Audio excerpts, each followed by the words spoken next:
Cops arrive on call and see little girl who lives alone in old house.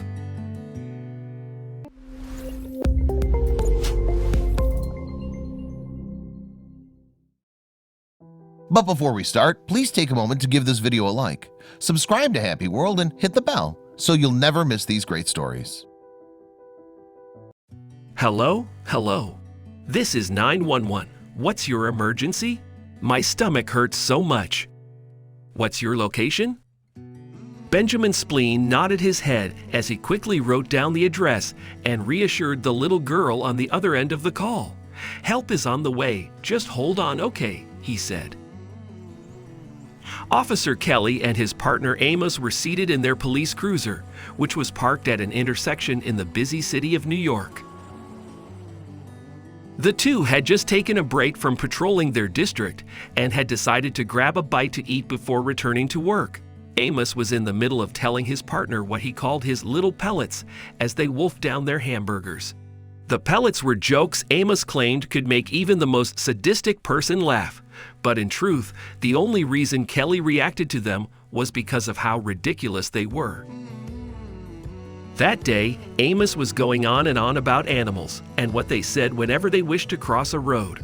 Kelly was about to shut him up as usual when the dispatch radioed in about the little girl's call for help. The two men were the closest to her location, so Kelly quickly picked up his radio to announce that they would head over there immediately.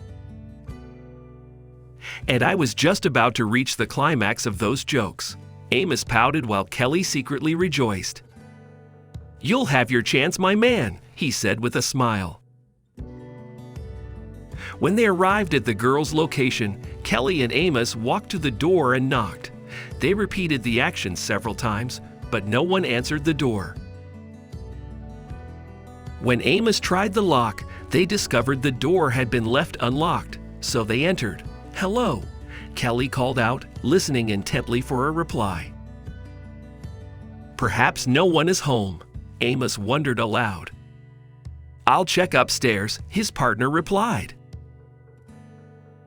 As he reached the top flight of stairs, he immediately heard sobbing and went on high alert, catching himself just before he pulled out his gun and startled the girl who stood in the doorway leading to her bedroom. She was dressed in cozy-looking pajamas, and she held a medium-sized teddy in her arms. "What's the matter, little one?" Kelly asked gently as he eased towards her slowly. "I'm hungry and my tummy hurts," she said. "Where are your parents?"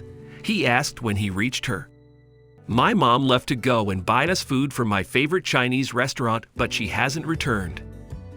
"What's your name, little child?" Kelly asked. "Penelope," she answered.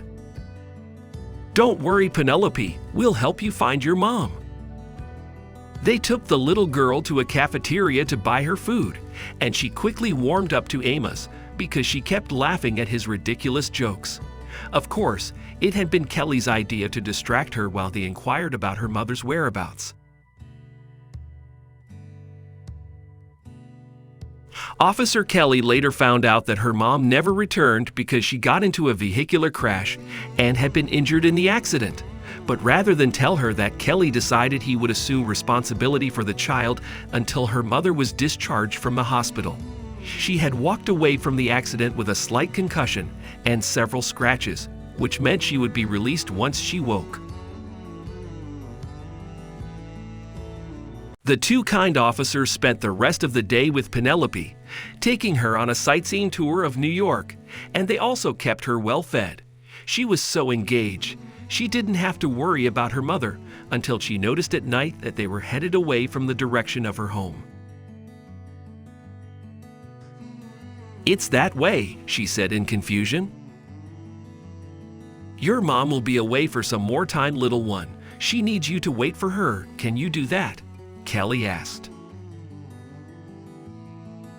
They had hoped the woman would have regained consciousness and returned to her home by nightfall, but that did not happen, and they could not leave the little girl alone to fend for herself. Kelly decided he would care for the little girl until her mother returned. He told her that her mother was on a long journey but would return any time for her. Until then, you'll have to be a good girl while waiting for her, okay?" he told her. He also assured her he would remain with her that night to watch over her.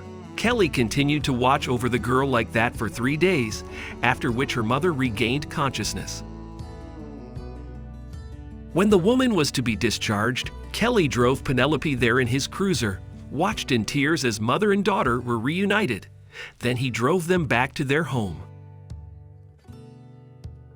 Penelope's mother did not stop thanking him for caring for her daughter, and from that day forward, Kelly and Amos would occasionally stop by to say hello to the girl and tell her more ridiculous jokes she giggled at.